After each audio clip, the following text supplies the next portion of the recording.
Okay جی، السلام علیکم۔ تعارف کرانے پہ آپ تھوڑا سا اپنا ہاں جی، میرا نام انصر رضا ہے اور میں احمدیہ مسلم جماعت سے تعلق رکھتا ہوں۔ اس وقت میں کینیڈا میں رہتا ہوں اور ایز اے مشنری کام کر رہا ہوں یہاں پہ۔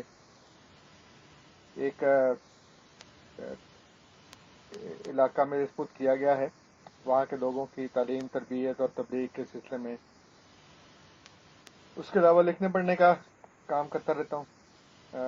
کچھ کتابیں لکھی ہیں، اردو میں بھی انگریزی میں بھی۔ مضامین میرے جو ہمارے آفیشیل ویب سائٹ ہے alislam.org، اس پہ آپ دیکھ سکتے ہیں۔ تو یہ مختصر تعارف ہے میرا۔ انصر رضا صاحب، السلام علیکم وعلیکم السلام۔ سر۔ میرا نام واٹسن سلیم گل ہے۔ میں ہالینڈ میں رہتا ہوں اور اپنی پاکستانی کرسچن کمیونٹی کا ایک چھوٹا سا خادم ہوں۔ میں بھی لکھنے پڑھنے کا شوق رکھتا ہوں، لیکن ابھی تک میں نے کوئی ایسی کتاب نہیں لکھی۔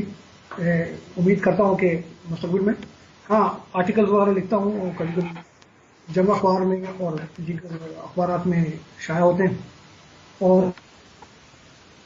سیاسی حوالوں سے اور انسانی حقوق کے حوالوں سے اپنی کمیونٹی کی آواز بلند کرتا ہوں ایک چھوٹے سے خادم کی حیثیت سے، اور بس یہی میرا چھوٹا سا تعارف ہے۔ جی ماشاءاللہ، بڑی اچھی بات ہے۔ تو اب آپ شروع کریں جو آپ کہنا چاہتے ہیں۔ ہماری بات ہوئی تھی مسیح ہندوستان میں جو کتاب ہے حضرت مسیح موعود علیہ السلام کی، اس کے متعلق بالکل، آپ کا کہنا تھا کہ آپ اس کے متعلق کچھ کہنا چاہتے ہیں، تو وہ شروع کریں آپ۔ ہاں جی، میں شروع کرتا ہوں خداوند یسوع مسیح کے پاک اور زندہ نام سے، جو آج بھی زندہ ہے اور اس دنیا کی عدالت کے لیے جلد آنے والا ہے۔ میں آپ کا شکریہ ادا کرتا ہوں جناب کہ آپ نے میرے چیلنج کو قبول کر کے مجھے یہ موقع دیا کہ میں اپنی بات نہ صرف اپنے مسیح بہن بھائیوں بلکہ احمدی کمیونٹی جو ہے ان تک بھی پہنچا سکوں۔ مرزا صاحب کی کتاب مسیح ہندوستان میں کے حوالے سے مطلب جو میں نے آپ سے بات کی، اسی پر ہم بات کریں گے، اور اس حوالے سے کچھ سوالات تھے جن پر میں آپ سے چاہوں گا کہ آپ ہمیں بتائیے۔ مرزا صاحب نے اپنا جو دعویٰ تھا اسے تقسیم کیا اس میں 4 چیزوں میں۔ ایک بائبل سے انہوں نے بتایا ہمیں، دوسرا قرآن سے، نمبر 3 کے قرآن اور طب کی کتب سے، نمبر 4 تھا تاریخی کتب اور منطقی دلائل سے۔ انہوں نے اپنی دانست میں ثابت کیا کہ مسیح نے مریم صلیب سے زندہ اتارے گئے اور علاج کے بعد ہندوستان تشریف لے گئے۔ وہاں انہوں نے شادی کی، تبلیغ کی، اور وہاں 120 سال کی عمر میں وفات پائی، اور ان کا مقبرہ کشمیر میں مالا خانوار میں آج بھی موجود ہے۔ میں اپنے جوابات سے جو میری ذہن میں ہے کہ میں سمجھتا ہوں کہ یہ دعویٰ غلط ہے، میں ثابت کروں گا، اور بلکہ میں نے دیکھا ہے، مرزا صاحب کی کتاب پڑھی ہے میں نے،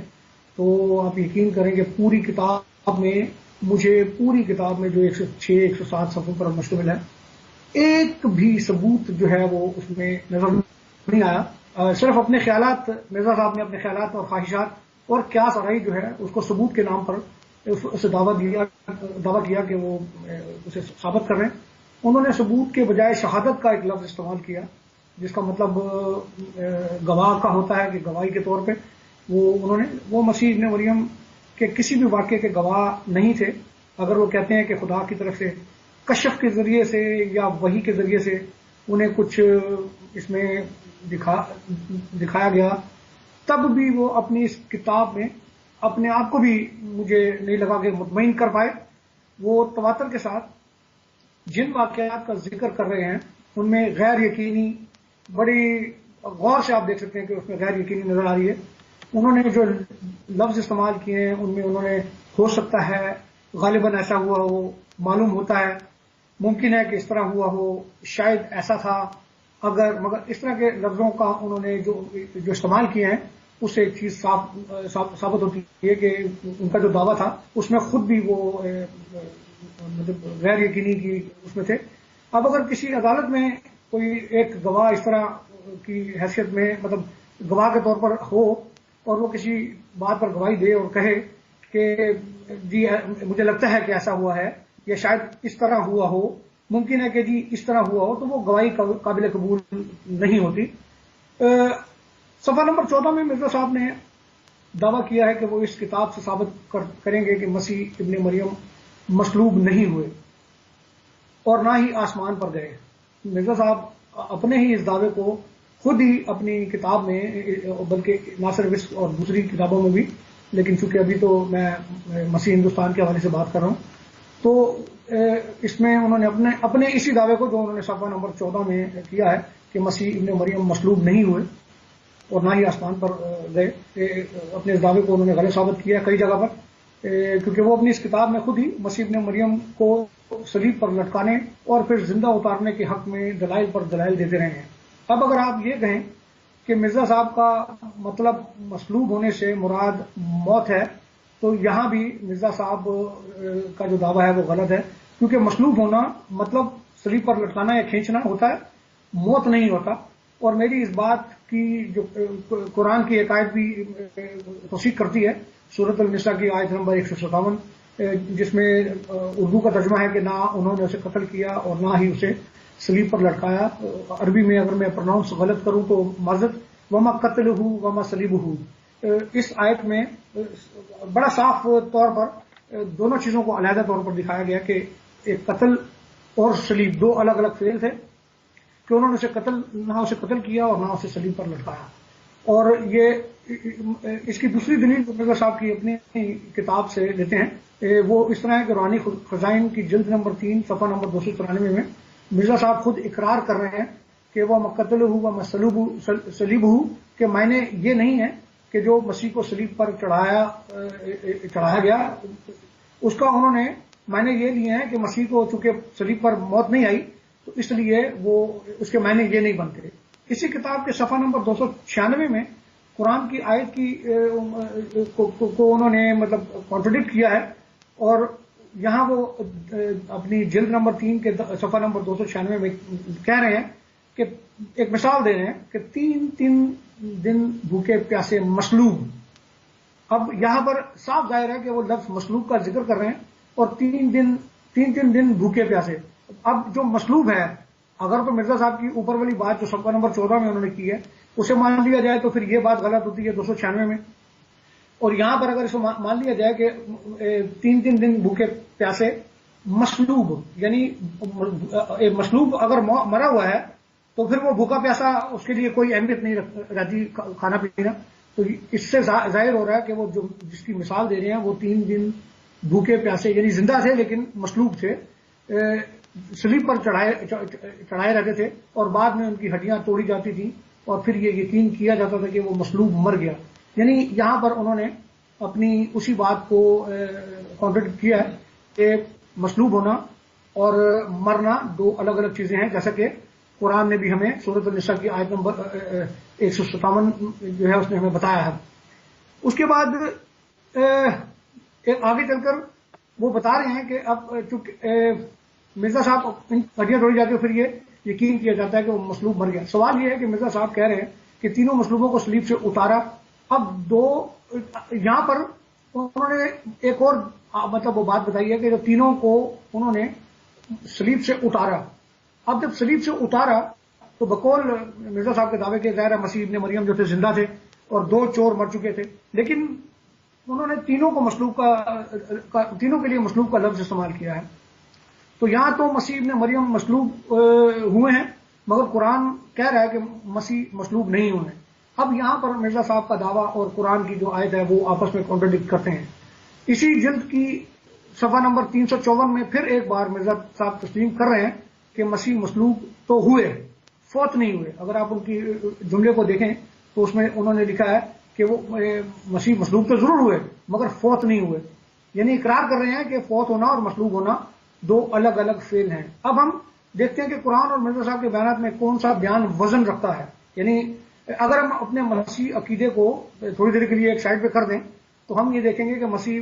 مرزا صاحب کا جو دعویٰ ہے اور قرآن کی جو بات ہے، قرآن کی جو آیت ہے، اس میں سے کون سا وزن منطقی طور پر وزندار ہمیں لگتا ہے۔ تو میں سمجھتا ہوں کہ میری ناقص عقل یہ کہتی ہے کہ قرآن کی جو دلیل ہے، قرآن کی جو بات ہے وہ ہمیں زیادہ وزن لگتا ہے اس میں، کیونکہ قرآن میں اس آیت میں قرآن میں ہمیں خدا کی ذات جو ہے وہ طاقت والی نظر آتی ہے، قدرت والی نظر آتی ہے کہ خدا نے اپنے بندے کو نہ صلیب پر چڑھنے دیا اور نہ اسے مرنے دیا، بلکہ اسے زندہ اٹھا لیا، کیونکہ خدا کی ذات جو ہے وہ طاقت والی ہے، قدرت والی ہے۔ مگر معذرت کے ساتھ مرزا صاحب نے جو تصویر کشی کی ہے اس میں ہمیں، خدا مجھے معاف کرے، خدا کی ذات ہمیں کمزور نظر آتی ہے کہ یعنی خدا تدبیریں کر رہا ہے، کبھی پلت اس کی بیوی کے حوالے سے اسے خواب دکھا کر، یا کبھی کسی طریقے سے بھی سازشی طریقے سے، اور وہ اپنے اس بندے کو جسے وہ بچانا چاہتا ہے وہ اسے نہیں بچا پا رہا، اور یہودی جو ہے مسیح کو شرمندہ کرنا چاہتے تھے، اسے اذیت دینا چاہتے تھے، اسے صلیب پر لٹکانا چاہتے تھے، اس کے ہاتھوں پر کیل ٹھوکنا چاہتے تھے، اسے مطلب جو کہنا چاہیے کہ برا حال کرنا چاہتے تھے، وہ اپنے طور پر کامیاب ہوئے۔ اگر ہم عام زندگی میں بھی دیکھیں، کسی کو صلیب پر لٹکایا ہو، اگر کسی پہ غصہ ہو، آپ اسے اگر اس قدر لہو لہان کر دیں، اسے مار مار کے اس کا برکس نکال دیں اور وہ زندہ بچ بھی جائے، تب بھی جو مارنے والا ہوتا ہے اس کا غصہ کافی حد تک ٹھنڈا ہو جاتا ہے کہ چلو جی میں نے اپنا کام تو کر لیا۔ تو یہاں پر تو یہودیوں کی سازش مجھے کامیاب نظر آتی ہے اور خدا کی ذات مجھے یہاں پر کمزور نظر آتی ہے۔ اس کے علاوہ روحانی خزائن کی جلد نمبر 16 میں بھی، صفحہ نمبر 224 میں بھی مرزا صاحب خود اقرار کرتے ہیں کہ مصلوب کا مطلب موت نہیں ہے، اور وہ شخص عیسیٰ کے دشمنوں میں سے تھا تو صلیب پر کیوں خاموش رہا؟ یعنی اس کا مطلب ہے کہ وہ مصلوب جو شخص تھا وہ زندہ تھا تو صلیب پر خاموش رہا، مرزا صاحب ذکر کرتے ہیں، اور اپنے آپ کو بری کیوں نہ ثابت کیا۔ 225 صفحہ نمبر 225 میں، اسی جلد نمبر 16 کے صفحہ نمبر 225 میں لکھتے ہیں کہ مصلوب آدمی صلیب پر 3 دن تک زندہ رہ سکتا ہے، یعنی مصلوب آدمی ہے، مصلوب ہے لیکن زندہ ہے۔ تو اس کا دعویٰ جو ہے وہ پہلے جو صفحہ نمبر 14 کا تھا، وہاں مرزا صاحب کا دعویٰ جو ہے وہ ہمیں غلط نظر آتا ہے۔ اس سے بیشتر کہ میں بات کو مزید آگے بڑھاؤں، ایک اور دعوے کے حوالے سے میں بات کرنا چاہوں گا کہ مرزا صاحب نے اپنی کتاب فریاد القلوب میں مسیح ہندوستان کی کتاب کے حوالے سے ایک دعویٰ کیا تھا، صفحہ نمبر 145 روحانی خزائن جلد نمبر 15 میں، کہ جو بھی میری اس کتاب کو، مسیح ہندوستان کو، ایک بار پڑھے گا مکمل طور پر، تو وہ میری ان ساری دعووں پہ، ان ساری باتوں کا قائل ہو جائے گا۔ یہ دعویٰ تھا ان کا، انہوں نے اس میں اسی طرح لکھا ہے۔ تو میں تو آپ کے سامنے بیٹھا ہوں کہ میں نے اس کتاب کو کچھ 4-5 دفعہ پڑھا، مکمل طور پر پڑھا، تو یہ دعویٰ بھی میں سمجھتا ہوں کہ مسیح اپنا مرزا صاحب کا ٹھیک نہیں۔ بائبل کے حوالے سے جو دلائل انہوں نے دیے اس میں میں نے بہت کم وہ کیا۔ اچھا انصر بھائی آپ ذرا دیکھیے گا کہ ٹائمنگ میں نہیں نوٹ کر رہا ہوں، آپ اگر نوٹ کر رہے ہیں تو پلیز مجھے بتائیے گا، 1 منٹ پہلے مجھے انٹرپٹ کیجیے گا۔ اچھا بائبل کے حوالے سے میں نے بہت کم چیزیں نکالی ہیں، اس کی وجہ یہ ہے کہ چونکہ بائبل پر آپ لوگ بلیو نہیں کرتے، تو میں نے اس کو وہی چیزیں نکالی ہیں جو مجھے لاجیکلی نظر آتی ہیں، باقی جو چیزیں ایمان کے ساتھ جڑی ہیں ان کو میں نے نہیں چھیڑا، میں نے ان کو نہیں وہ کیا۔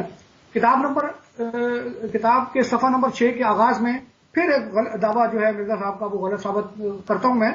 میرے لیے انتہائی محترم ہے، لیکن چونکہ میرے پاس اور کوئی لفظ نہیں ہے اس لیے میں یہ لفظ استعمال کر رہا ہوں، کیونکہ دعویٰ کو غلط کہہ رہا ہوں، کہ وہ دعویٰ کر رہے ہیں کتاب کے صفحہ نمبر 6 میں کہ مسیح مقدس مریم کو بھی خدا مانتے ہیں۔ اس دعوے کو بھی میں غلط ثابت کرتا ہوں، قطعی طور پر آپ ثابت نہیں کر سکتے کہ دنیا میں کوئی مسیح فرقہ ایسا ہے جو مقدس مریم کو خدا مانتے ہیں۔ کیتھولک، میں خود کیتھولک ہوں، کیتھولک ذرا زیادہ مقدس مریم کو اہمیت دیتے ہیں اور دوسرے فرقے بھی، لیکن خدا کوئی بھی نہیں مانتا مقدس مریم کو۔ ہاں عقیدت اور احترام جو ہے وہ کچھ فرقے زیادہ دیتے ہیں، کچھ کم دیتے ہیں، لیکن ایک بھی فرقہ، میں مسیح ہونے کے ناطے اور بڑی ذمہ داری کے ساتھ آپ کو یہ بات بتا رہا ہوں کہ خدا کا درجہ ہم مقدس مریم کو نہیں دیتے۔ جیسے مسلمان جو ہیں وہ حضرت خدیجہ کو، حضرت عائشہ کو، حضرت فاطمہ کو عقیدت احترام سے وہ کرتے ہیں، اسی طرح ہم بھی مقدس مریم کو ایک احترام کے طور پہ وہ کرتے ہیں، لیکن خدا نہیں مانتے۔ صفحہ نمبر 7، 8، 9 میں مرزا صاحب اپنے آپ کو صلیب شکن کے طور پر پیش کرتے ہیں۔ اس میں وہ دعویٰ کرتے ہیں کہ وہ صلیب کو توڑنے آئے ہیں اور ان کے دنیا میں آنے کا مقصد ہی صلیب کے ٹکڑے کرنا ہے، اور ساتھ ہی یہ بھی فرما رہے ہیں کہ وہ ایک لکڑی کی صلیب کو توڑنے نہیں، نہ ہی مسیحوں کو قتل کرنے آئے ہیں، بلکہ صلیبی عقیدے کو توڑنے آئے ہیں۔ تو میرا جواب تو یہ ہے کہ اگر مرزا صاحب خدا کے سچے بندے ہیں تو صلیبی عقیدے کو کچھ نہ کچھ نقصان تو پہنچنا چاہیے تھا، مگر اس کے برعکس ہوا ہے مرزا صاحب کے دور میں، جب دنیا کی آبادی لگ بھگ 1 ارب 20 کروڑ سے 25 کروڑ کے درمیان تھی، اس وقت بھی مسیحیوں کی آبادی تقریباً 65 سے 70 کروڑ تھی، اور آج مسیحیوں کی کل آبادی جو ہے وہ 2 ارب 80 کروڑ کے لگ بھگ پہنچ چکی ہے، جبکہ دنیا کی کل آبادی 7 ارب کو چھو رہی ہے، 7 ارب سے اوپر نکل گئی۔ تو مسیح جو ہیں ان کا عقیدہ ہے وہ تو آگے کی طرف جا رہے ہیں، چاہے ان کی اسپیڈ کم ہو، مطلب اس حوالے سے۔ ایک اور دعویٰ یونا نبی کے حوالے سے انہوں نے کیا، ریفرنس کیا انہوں نے کہ جی مرزا صاحب نے صفحہ نمبر 16 میں اسی کتاب میں فرماتے ہیں کہ مسیح ابن مریم نے خود کہا کہ جیسے یونا نبی مچھلی کی پیٹ میں 3 دن رہا، ویسے ہی مسیح ابن مریم بھی قبر میں 3 دن زندہ رہا۔ اس کو ہم منطقی طور پر دیکھتے ہیں کہ مرزا صاحب نے